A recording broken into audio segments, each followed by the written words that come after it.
우리 인간은 뭔가를 갈망하고 열망하는 존재입니다. 어느 철학자가 말한 것처럼 욕망은 인간의 본질 그 자체라고 하는데요. 뭔가를 갈망한다라는 것은 자신의 존재를 유지하는 차원을 넘어서서 그 존재를 확장하려는 욕구와 깊이 관련되어 있다고 합니다. 그래서 욕망은 인간의 본질 그 자체라고 말할 수 있는데요. 뭔가를 성취하는 사람들을 보면 남다른 갈망과 열정을 가지고 있는 것을 보게 됩니다. 예를 들면 2002 월드컵에서 히딩크 감독이 대한민국 축구 역사상 처음으로 월드컵 16강의 쾌거를 이루지 않았습니까? 그때 이탈리아와의 그 경기를 앞두고 히딩크 감독이 했었던 유명한 말을 여러분 기억하실 것입니다. 영어로는요, I'm still hungry인데요. 나는 아직도 배고프다, 굶주렸다라는 거죠. 더 높은 성과에 대한 그 갈망을 배고픔으로 표현하고 있는 것입니다. 결국엔 16강을 넘어서 월드컵 4강이라는 엄청난 성과를 이루게 된 거 아닙니까? 스티브 잡스가 2005년 스탠퍼드 대학교에서 졸업식 축사를 하게 됐는데 그때 했었던 또 유명한 말이 있는데요. Stay hungry, stay foolish 였습니다. 계속해서 배고파하고 계속해서 갈망하라는 것입니다. 현재에 안주하지 말고 혁신에 대한 배고픔과 목마름을 가지라고 했는데요. 결국엔 그런 배고픔과 갈망을 가지게 될 때 더 높은 차원의 성과를 이루게 되는 것을 보게 됩니다. 의욕이 없고 무기력한 사람을 통해서 뭔가가 성취되거나 역사의 발전을 이룬 일은 없습니다. 저마다 간절히 갈망하고 열망하는 그것을 통해서 역사의 발전이 이루어지고 뭔가가 아름답게 성취되었다라는 것이죠. 생트취페리의 어린 왕자를 보면 이 갈망과 열망의 역할을 잘 보여주는 문장이 있습니다. 이런 문장인데요. 만일 당신이 배를 만들고자 한다면 사람들에게 목재를 가져오라고 일을 지시하고 일감을 나눠주는 일을 하지 말고 그 대신 그들에게 드넓은 끝없는 바다에 대한 동경심과 갈망을 일깨워줘라. 드넓은 바다에 대한 갈망, 그 바다로 나아가서 항해하겠다라는 그 열망을 일깨워주면 그 사람은 어떻게든지 간에 배를 만들기 위한 방법을 찾아낼 것이라는 겁니다. 이와 같이 갈망과 열망은 사람에게 본질적으로 중요한 것이고 큰 역할을 하고 있는 것이죠. 오늘 본문 6절을 보시면 예수님의 팔복 중에 네 번째 복에 대해서 말씀하는데요. 의에 줄이고 목마른 자는 복이 있나니 그들이 배부를 것이며, 예수님께서도 인간의 본질에 대해서 무언가에 대해서 줄이고 무언가에 대해서 목말라 하는 존재다, 뭔가를 갈망하는 존재다라고 말씀하십니다. 여기에서 줄이고 목마른이라는 헬라어 단어는 현재 분사로 되어 있는데요. 현재형으로 되어 있다는 것은 반복되는 동작과 계속되는 행위를 뜻하고 있습니다. 그러니까 줄이고 목마른 것은 일시적인 감정을 의미하는 것이 아니라 삶 전체에서 지속적으로 끊임없이 줄이고 목마른 상태가 있다라는 것을 말씀하고 있습니다. 그래서 의에 줄이고 목마른 자가 진정으로 하나님 보시기에 복이 있고 행복한 사람이라고 선언하고 계시는 것이죠. 그래서 여기에서 주의할 중요한 부분이 있는데요. 우리가 무엇을 갈망하는가에 따라서 참된 행복을 얻을 수도 있고 그 반대로 거짓된 행복, 헛된 행복에 속아 넘어갈 수도 있다라는 것입니다. 사랑하는 성도 여러분, 여러분이 그토록 원하는 뭔가를 가졌을 때 진정으로 만족하고 행복하셨습니까? 내가 저것만 가지면, 내가 저 일만 성취가 되면 더 이상 바랄 것이 없겠다, 너무 행복하겠다 라고 그렇게 생각했는데 실제로 그것을 손에 넣고 난 다음에 여러분은 얼마만큼의 행복감을 느끼셨습니까? 또 행복감을 느낀들 얼마나 그 행복감이 지속이 되었습니까? 행복을 느끼는 것도 적을 뿐만 아니라 행복을 느꼈다 할지라도 그것이 얼마 가지 못하는 것이 우리의 인생의 비극이 아닙니까? 그래서 행복감 이후에 찾아오게 되는 권태감, 오히려 그 행복을 그토록 갈망했는데 그 뒤에 찾아오는 공허함과 허무함을 견딜 수 없어 하는 것이 우리의 인생의 모습이라는 것입니다. 이것을 욕망의 배신이라고 표현하기도 하는데요. 뭔가를 그토록 갈망해서 뭔가를 얻기 위해서 그렇게 애썼는데 결국에는 그것이 별거 아니고 그 행복이 얼마 가지 않게 되고 오히려 더 큰 공허함과 허무함이 오게 되는 것, 이것이 욕망의 배신이 아닙니까? 이것을 잘 보여주는 것이 이 중독이라는 생각이 듭니다. 중독된 대상에게 강렬하게 그렇게 갈망하는 것이 있지만 그것을 통해서 얻게 되는 즐거움은 점점 줄어들게 되죠. 나중에는 그것을 통해서 얻는 기쁨이 예전에는 컸는데 그런 쾌락도 있고 즐거움이 있었는데 이제는 더 이상 그런 즐거움도 느끼지 못할 뿐만 아니라 그 갈망에 대한 고통 때문에 금단 현상의 고통을 피하기 위해서 중독의 행위를 반복하는 거죠. 그렇게 중독의 행위를 반복하면서 몸과 정신이 망가지고 파괴되는 것을 경험하는 것, 그것이 중독이 아닙니까?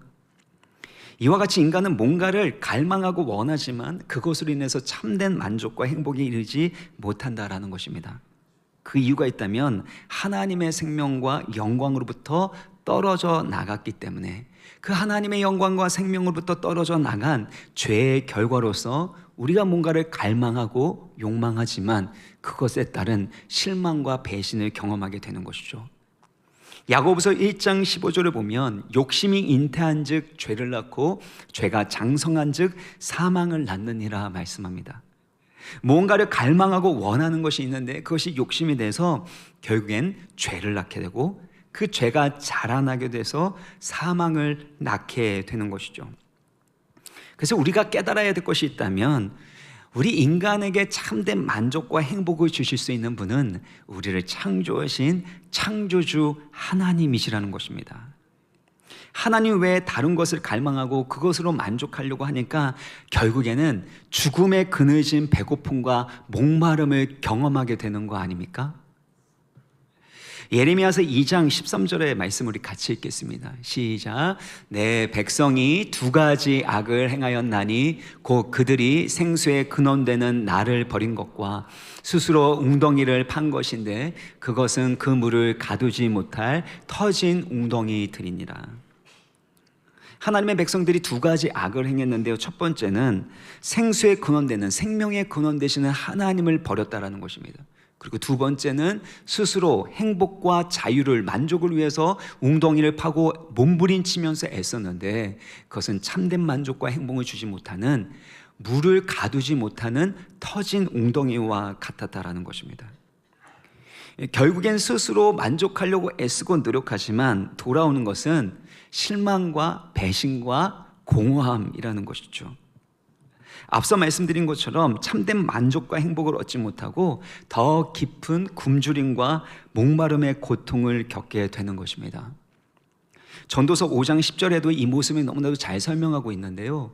은을 사랑하는 자는 은으로 만족하지 못하고 풍요를 사랑하는 자는 소득으로 재물로 만족하지 못하는데 이 모든 것들이 다 헛되다라고 말씀합니다.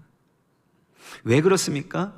물고기가 물을 떠나서 살 수 없는 것처럼 하나님의 형상대로 지음받은 인간은 하나님을 떠나서는 살 수 없는 법입니다. 자동차가 기름, 전기, 에너지가 없으면 움직일 수 없는 것처럼 사람은 하나님으로 움직이고 하나님 안에서 만족하도록 지음받았기 때문입니다. 전도서 3장 11절을 보면 하나님이 모든 것을 지으시되 때를 따라 아름답게 하셨고 또 사람들에게는 무엇을 사모하는 마음을 주셨습니까? 영원을 사모하는 마음을 주시는 거예요. 그래서 일시적인 즐거움과 만족과 행복으로는 결단코 우리는 만족할 수가 없는 것입니다. 정말 기쁨이 있으면 그 기쁨이 영원했으면 좋겠고 사랑하는 사람이 생겼으면 그 사람과의 그 사랑의 관계가 영원했으면 좋겠다라는 것, 이 모든 것이 하나님이 우리 가운데 영원을 사모하는 마음을 주셨고 그것이 하나님의 형상대로 지음받은 결과라는 것입니다. 그래서 성 어거스틴은 다음과 같이 말했는데요. 우리는 당신을 향하여 살도록 창조되었으므로 하나님을 향하여 살도록 창조되었기 때문에 우리 마음이 당신 안에서 하나님 안에서 안식할 때까지는 평안하지 않습니다 라는 고백입니다. 이와 같은 의미에서 누가 정말 행복한 사람인가라고 했을 때 예수님은 의에 줄이고 목마른 자가 복이 있고 행복하다라고 선언하시는 것입니다. 그렇다면 우리가 그토록 갈망하고 추구해야 할 의가 무엇인지 그 의미를 살펴보겠습니다. 의에 대해서 학자들의 수많은 해석들과 그런 설명들이 있는데요, 복잡한 설명들이 있는데 그것들을 정리해서 핵심만 좀 말씀을 드리겠습니다. 여기에서 말씀하고 있는 의라는 것은 사람들이 생각하는 인간 중심의 의가 아니겠죠. 하나님의 의를 말하는 것입니다. 구약 성경을 보면 하나님의 의로움에 대해서 인간의 죄악에 대한 하나님의 무섭고 공의로운 심판으로 그렇게 설명되어 있습니다. 근데 사실 구약 성경에서 하나님의 의로움은 하나님의 백성들을 건지시고 구원하는 일로 나타나 있습니다. 이사야서 46장 13절을 보면요, 내가 나의 의를 가깝게 할 것인즉 나의 구원이 지체하지 아니할 것이라. 그러니까 하나님의 의로 하나님의 구원을 나타내신다는 거죠. 그 시편 31편 1절을 보면 주의 의로 나를 건지소서, 하나님의 의로 하나님의 백성을 구원하는 것, 이것이 의로움입니다. 그러니까 하나님이 그의 백성과 맺은 언약을 따라, 약속을 따라 그들을 구원하시는 언약적 의로움, 이것이 하나님의 의로움이다 이해하시면 되겠습니다. 그런 관점에서 구체적으로 의가 무엇을 의미하는지 두 가지로 정리할 수 있는데요, 첫 번째는 의는 하나님과의 올바른 관계입니다. 여러분, 이것은 꼭 기억하셔야 됩니다. 성경에서 나올 때 가장 중요한 핵심 개념입니다. 고린도후서 5장 21절의 말씀을 같이 읽겠습니다. 시작. 하나님이 죄를 알지도 못하신 대신하여 죄로 삼으신 것은 우리로 하여금 그 안에서 하나님의 의가 되게 하려 하심이라. 예수 그리스도께서 우리 죄를 대신하여 속죄 제물이 되셨습니다. 십자가에서 우리의 모든 죄값을 대신 치르셨고, 그래서 예수 그리스도 안에서 우리가 하나님의 의가 되었다라고 말씀하죠. 하나님의 의가 되었다라는 것은 하나님의 법정대 앞에서, 심판대 앞에서 의롭다 여김을 받았다, 더 이상 정죄함이 없고 의롭다함을 받았다라는 뜻입니다. 그래서 이런 의는 하나님과의 깨어진 관계가 화목하게 되었고 하나님과 올바른 관계를 맺게 되었다라는 것을 의미하고 있습니다. 그러니까 내가 어떤 종교적 행위와 그 선행을 통해서도 하나님 앞에 의롭다함을 받을 수 없다라는 것을 인정하고 있는 것이죠. 만약에 내가 의롭게 되었다라고 생각하면 어떻게 표현할 수 있습니까? 나는 복이 있다, 행복하다, 왜냐하면 난 의인이기 때문이다, 이렇게 표현하지 않겠습니까? 근데 예수님께서는 의에 줄이고 목마른 자는 복이 있다니 라고 말씀합니다. 그러니까 예수 그리스도 안에만 의가 있다라는 거죠. 나 스스로 의롭게 할 수 없기 때문에, 하나님 앞에 의롭다 여김을 받을 만한 자격이 없기 때문에 예수 그리스도 안에 있는 의로움, 하나님과의 그 올바른 그 관계를 맺는 것, 그것에 줄이고 목말라 한다라는 것입니다. 여기에서 줄이고라는 헬러 단어는 페이논테스라는 단어인데요, 이 단어는 맛있는 음식을 먹고 싶어하는 그런 갈망을 말하는 것이 아닙니다. 먹지 못해서 굶주려 죽어가는 그 사람의 절박한 갈망을 말하고 있습니다. 그러니까 생명을 위협하는 배고픔을 말하는 거죠. 이거 없으면 나는 죽습니다, 이거 없으면 나는 죽습니다 라는 그런 배고픔을 말하고 있습니다. 또한 목마른이라는 헬라어 단어는 딥손테스라는 단어인데요, 사막을 여행할 때, 사막을 여행하게 될 때 마실 물이 없어서 목말라 죽어가는 사람의 목마름을 뜻하는 것입니다. 그러니까 예수님의 말씀은 의에 줄이고 목마른 자라는 것은 의가 없으면 굶주려 죽는 사람처럼, 의가 없으면 목말라 죽는 사람처럼 필사적으로 간절하게 하나님의 의를 갈망하고 추구하고 있는 것을 말씀하고 있는 것입니다. 예수님이 말씀하신 팔복의 순서와 논리적 연결을 보면요, 이 의미가 보다 명확하게 드러나게 되는 것을 우리가 깨닫게 되는데요, 마태복음 5장 3절에서 5절의 말씀 우리 같이 읽어보겠습니다. 시작. 심령이 가난한 자는 복이 있나니 천국이 그들의 것이며 애통하는 자는 복이 있나니 땅을 기업으로 받을 것이며. 첫 번째는 심령이 가난한 자는 복이 있다고 하는데, 심령이 가난하다는 것은 영적으로 파산했다라는 의미 아닙니까? 나에겐 아무런 의로움이 없습니다. 나에겐 힘이 없습니다. 내가 자랑하고 의지하는 것이 아무것도 없습니다. 주님밖에 없습니다. 나는 아무것도 아닙니다. 하나님이 나의 모든 것이 되십니다. 이것이 바로 심령의 가난함입니다. 이렇게 심령이 가난한 사람은 정서적으로 애통하게 되는데, 자신의 그 죄악과 그 연약함, 이 세상에 있는 그 죄의 그 결과로 인하여 애통하고 통회하게 되는 것이죠. 그렇게 심령이 가난하고 애통한 사람이 길들여진 야생마가 주인의 뜻과 통제에 항복하는 것처럼 하나님의 주권과 섭리에 항복하게 되고 주님의 뜻을 따르게 되는 것, 이것이 바로 온유함입니다. 하나님이 모든 것을 하시고 모든 것을 갚아주실 것을 믿기 때문에 자신의 권리를 주장하지 않고 또 다른 사람에게 보복하거나 복수하지 않고 오히려 그들을 부드럽게 따뜻하게 온유함으로 대해줄 수 있는 것, 이것이 성경에서 말하는 온유함이고, 그 온유함의 핵심은 바로 십자가입니다. 지난 시간에도 말씀드린 것처럼 온유함에 사실 유사어가 있다면 그것은 겸손이라고 했죠. 어떤 사람들은 겉으로는 온유한 그 모습을 보이지만 속으로는 교만하고 자기 주장, 자기 생각으로 가득한 사람이 있는데, 그런데 그렇지 않은 것처럼 보이는 것, 그건 온유함이 아닙니다. 온유함이라는 건 반드시 하나님의 주권과 하나님의 갚으심을 인정하는 그 사람이, 그것을 의지하는 겸손한 사람이 온유할 수 있는 것이죠. 그렇게 겸손이 낮아지고 비워진 그 공간 가운데 하나님의 의로움으로 가득 채우려는 목마름과 배고픔, 이것이 의에 줄이고 목마른 것입니다. 마치 빈 그릇이어야지만 채워질 수 있는 것처럼 심령이 가난하고 애통하고 온유한 사람으로 그 빈 공간이 만들어졌을 때 그 빈 공간을 하나님으로 가득 채우고자 하는 영적인 배고픔, 영적인 갈망을 느끼는 것이죠. 그래서 나에게는 아무런 의로움이 없습니다. 오직 하나님만이 나의 의로움입니다 라는 그 믿음 때문에 하나님의 의를 갈망하고 하나님과의 올바른 그 관계를 갈망하는 것입니다. 그리고 하나님과의 그 올바른 관계를 갈망하는 것은 무엇이겠습니까? 하나님을 향한 목마름과 배고픔을 의미하는 것이죠. 시편 63편 1절의 말씀을 같이 읽겠습니다. 시작. 하나님이여 주는 나의 하나님이시라. 내가 간절히 주를 찾되 물이 없어 마르고 황폐한 땅에서 내 영혼이 주를 갈망하며 내 육체가 주를 앙모하나이다. 메마르고 황폐한 광야에서는 무엇을 찾아야 됩니까?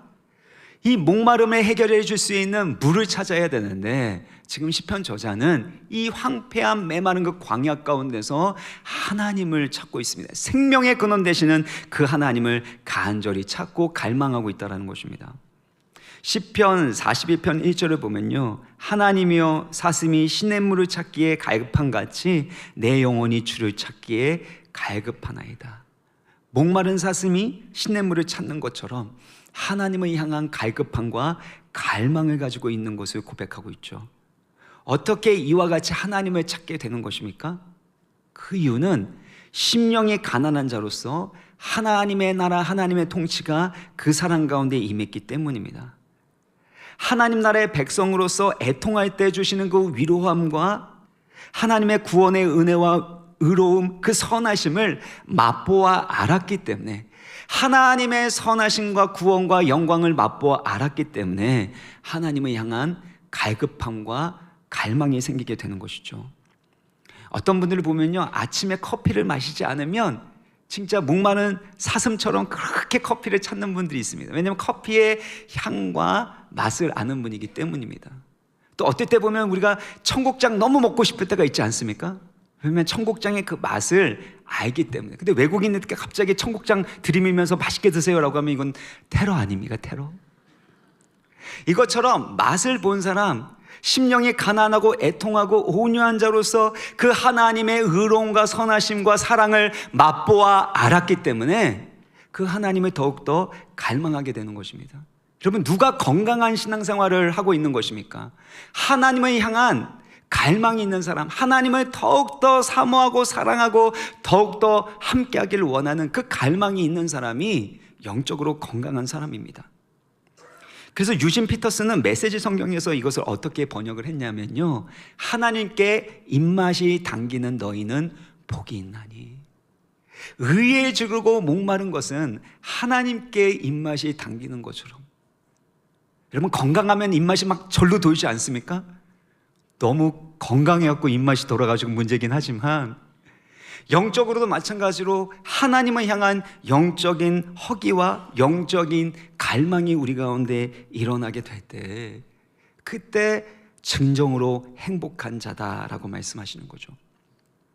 두 번째는요, 의인은 하나님 나라의 백성으로서의 그 성품과 삶의 양식을 의미합니다. 의의 가장 중요한 개념으로서 관계라고 말씀드렸죠. 그러니까 하나님의 의는 하나님과의 올바른 그 관계를 의미합니다. 그리고 이 올바른 관계는요, 하나님과 맺은 언약의 관계를 의미하는 것입니다. 우리가 결혼할 때 사랑의 서약을 하고 사랑의 약속, 언약을 맺고 결혼하지 않습니까? 약속과 언약, 또 그것에 대한 헌신이 없으면 결혼 생활, 가정 생활이 유지될 수 없기 때문에요. 불가능하기 때문입니다. 그래서 이와 같이 약속을 하고 언약을 맺는 그 관계 가운데는요, 관계가 요구하는 의무와 책임이 있는 것입니다.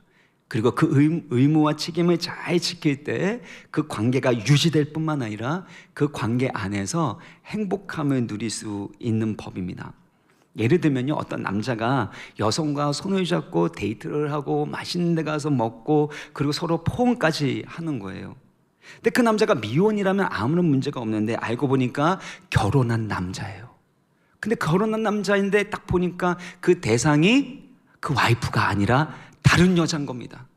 이것을 여러분 뭐라고 부릅니까? 불륜, 불의라고 부르죠.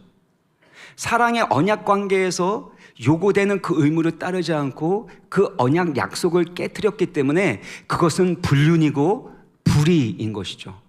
마찬가지로 예수 그리스도 안에서 우리가 하나님과 올바른 관계를 맺었고 하나님의 거룩한 자녀가 되었다면, 하나님 나라의 거룩한 백성이 되었다면 그 관계, 그 구원의 언약에 합당한 의무와 책임을 다해야만 하는 것입니다. 그것이 바로 의인 것이죠. 하나님이 우리를 의롭게 여겨주시고 거룩하게 하신 그 관계에, 그 은혜에 합당한 삶을 살아가는 삶의 모습이 바로 의라는 것입니다. 그런 측면에서 마태복음 6장 33절의 말씀 같이 한번 읽어보겠습니다. 시작. 그런즉 너희는 먼저 그의 나라와 그의 의를 구하라. 그리하면 이 모든 것을 너희에게 더하시라. 하나님의 나라와 하나님의 의를 구하라고 했는데, 하나님의 나라가 무엇입니까? 하나님의 통치, 그리고 그 통치가 실현되는 영역이 하나님의 나라죠. 하나님 나라의 백성이 되었기 때문에 이제는 그 하나님 나라의 거룩하고 의로운 백성답게 살아가는 삶의 방식, 이것이 바로 의인 것입니다. 그래서 우리가 정말 하나님을 사랑하는 그 마음을 갖고 하나님과의 올바른 관계를 맺었다면 이제는 하나님을 기쁘시게 하는 하나님 나라의 백성으로서 그 삶을 살아가야 하는 것이죠. 이게 의로운 삶이라는 것입니다. 근데 여러분, 이 과정 가운데 정말 중요한 것이 있다면 그것은 하나님과의 친밀한 관계입니다. 여러분, 의의 핵심은 관계라고 했는데요, 우리가 그 죄악에 대해서 거부하고 세상의 유혹을 이길 수 있는 것은 하나님과의 친밀한 관계가 유지될 때, 하나님을 더욱더 사랑하고 의에 주리고 목마를 때, 그때 죄악을 실어버릴 수 있고 오히려 죄악을 미워할 수 있는 것입니다. 마틴 로이드 존스는 의에 주리고 목마른 것에 대해서 죄악을 거부하는 수준만이 아니라 죄악을 미워하고 끊어버리고자 하는 그 갈망을 의미한다고 했습니다. 단순하게 죄를 안 지어야지 그렇게 마음만에만 머무는 것이 아니라 하나님을 향하여 배고프고 목마른 그 갈망 때문에 하나님의 의로움과 거룩함을 사모하고 사랑하기 때문에 그 죄악을 거부할 뿐만 아니라 그 죄악된 것, 세상의 것들을 미워하고 그것들을 버릴 수 있는 것을 말합니다. 여러분, 불륜의 여러 가지 유혹들이 있는데요, 어떤 사람이 그것에 대해서 명령력을 가지고 거부할 수 있겠습니까? 배우자를 사랑하고 배우자의 그 관계 가운데서 기쁨과 즐거움을 누리는 사람은 누가 와가지고 뭐 유혹을 한다 그래서 그것 때문에 넘어가겠습니까? 누가 와갖고 저한테 막 이렇게 저렇게 막 하면은 제가 어떻게 생각하겠습니까? 별 거지 같은 게 다 있네 막 이렇게 그렇게 생각하지 않겠습니까? 왜냐하면 부부 관계가 그 관계 안에서의 사랑과 기쁨이 있으면 그것이 유혹이 되는 게 아니라 오히려 그 유혹이 되는 게 너무 싫어지는 거 아닙니까? 마찬가지로 우리가 의에 대해 하나님에 대하여 목마르고 배고프고 그 하나님을 더욱더 사랑하고 친밀한 관계를 맺으면 맺을수록 죄를 거부하는 차원만이 아니라 죄를 안 져야지 결단하는 차원이 아니라 죄를 미워하고 죄를 버릴 수 있고 끊어버릴 수 있는 힘과 갈망이 생기는 줄 믿으시길 바랍니다. 이것이 변화이고 이것이 성화라는 것입니다. 우리가 변화되고 성화된다는 건 단순하게 우리의 생각이나 행동이 바뀌게 되는 것만을 의미하지 않습니다. 결국엔 내가 원하고 갈망하는 대상이 달라지는 것이죠. 나의 가치관이 달라지는 것을 말합니다.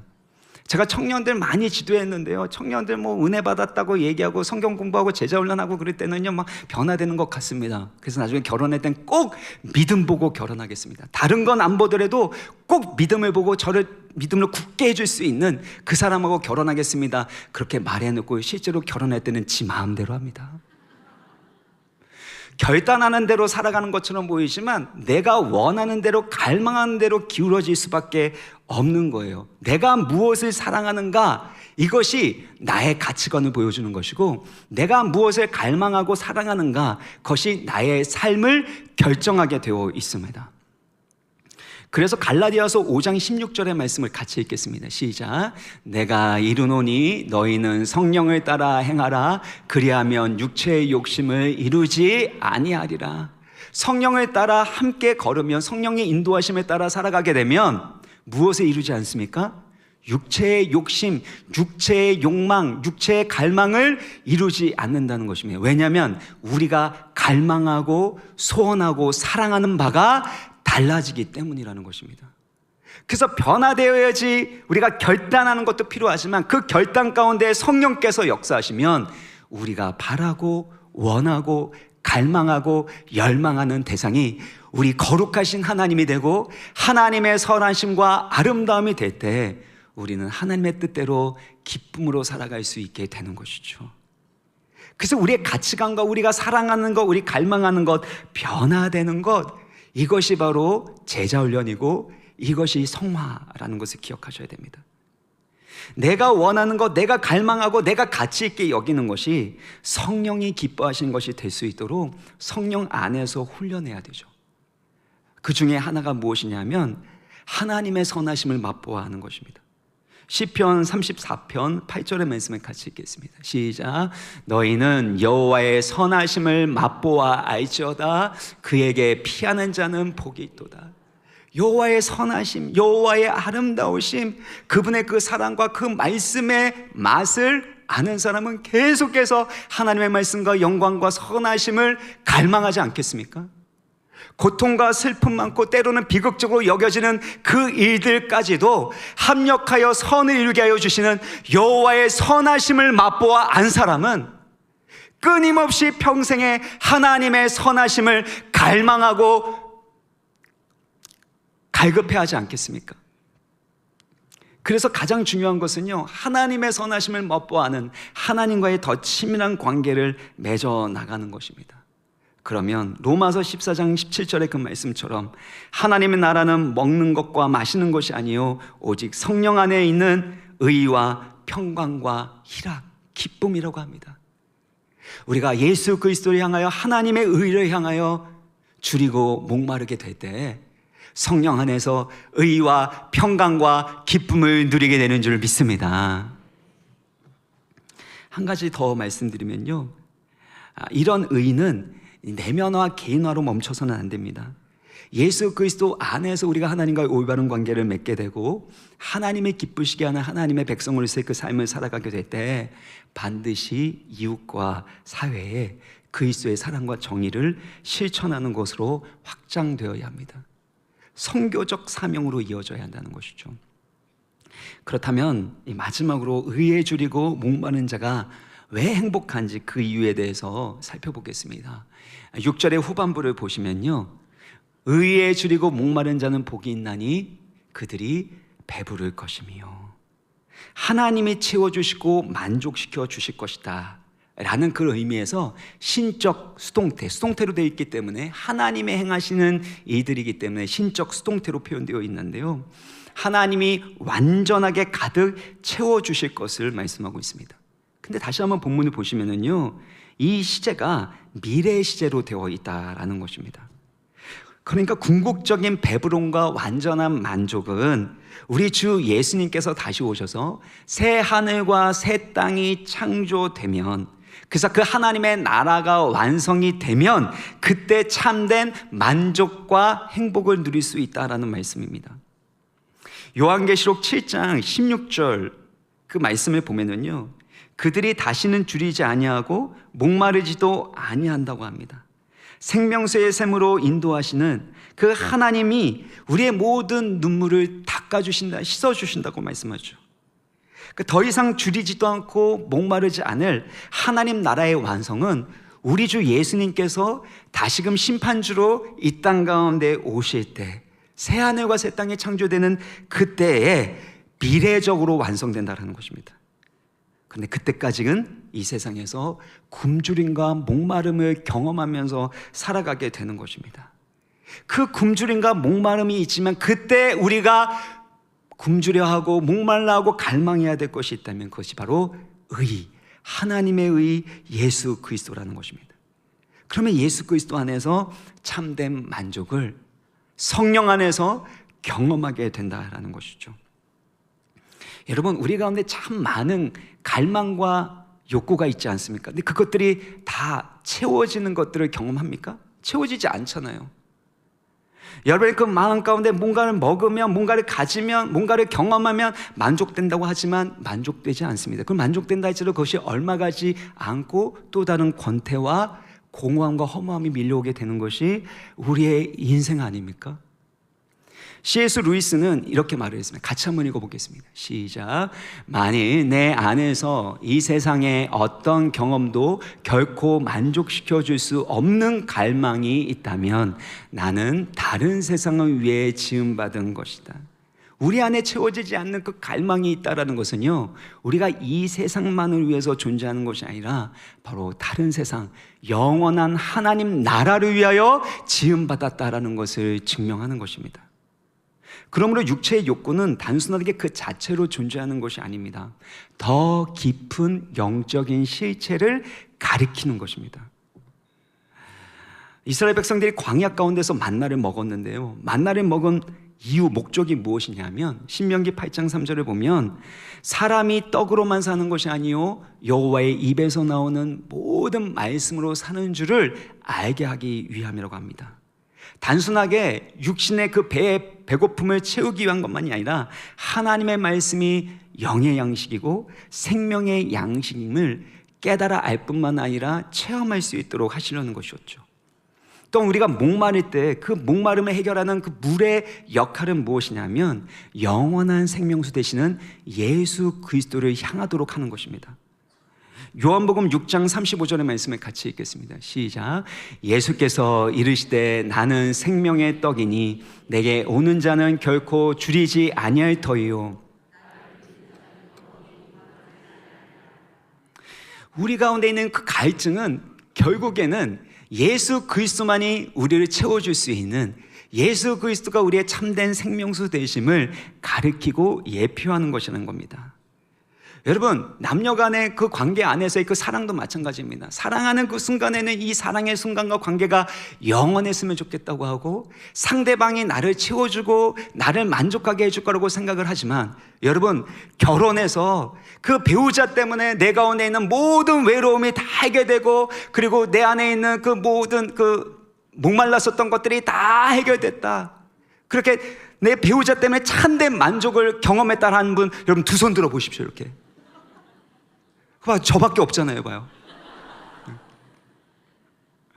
누구를 만든 듯 그것들이 처음에는 행복감을 주는 것 같지만 또다시 목마른 이유는 무엇입니까? 남녀 간의 그 사랑 또한 결국 우리의 참된 신랑 되시는 예수 그리스도 안에서 참된 사랑과 만족과 기쁨을 누릴 수 있음을 예표하는 것입니다. 그래서 우리가 이 세상을 떠나서 천국 가게 되면 어떻게 됩니까? 거기에는요, 남편도 없고 아내도 없습니다. 할렐루야. 그러니까 이 세상에서 행복하게 더 사랑하면서 살아가야죠. 그렇죠?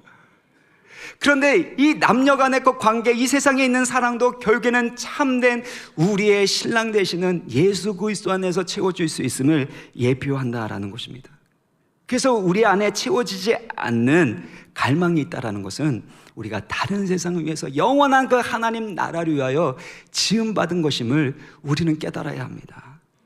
그래서 눈에 보이는 사람이나 눈에 보이는 그 물질에 집착하면 안 되고 우리의 영원한 생명이 되시고 만족과 기쁨이 되시는 예수 그리스도 안에서 참된 만족과 기쁨을, 삶의 의미를 경험하시기를, 누리시기를 주님의 이름으로 축원합니다. 오늘은 성찬식이 있습니다. 예수님께서 성찬식에서 빵과 포도주를 주시면서 나의 살과 나의 피를 먹으라고 말씀하셨습니다. 그것은 예수 그리스도의 십자가와 부활에 연합하여 옛사람은 죽었고 새 사람으로 거듭나서 하나님의 영광스러운 자녀로 살아가는 영적 실체를 경험하도록 하기 위한 것입니다. 그러면 오늘 성찬은 단순하게 빵과 포도주를 먹는 것이 아닙니다. 물질을 통해서 하나님 나라의 영적 실체를 경험하는 것입니다.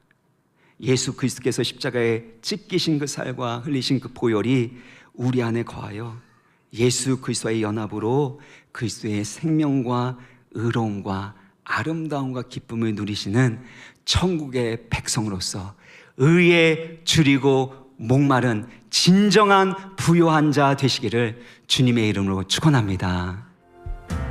마음이 상한 자를 고치시는 주님, 하늘의 아버지 날 주관하소서. 성의 길로 인도하사 자유케 하소서. 새 일을 행하사 부게 하소서. 성령으로 채우사, 성령으로 채우사 주보게 하소서. 주의 임재 속에 은혜 알게 하소서. 주 뜻대로 살아가리, 주 뜻대로 살아가리. 세상 끝날까지 나를 빚으시고 새날 열어주소서. 의에 줄이고 의에 줄이고 목이 마르니 성령의 길을 부소서. 의에 줄이고 의에 줄이고 목이 마르니 내 잔을 채워. 주의 줄이고 목이 마르니 의에 줄이고 목이 마르니 성령의 길을 부소서. 의에 줄이고 목이 마르니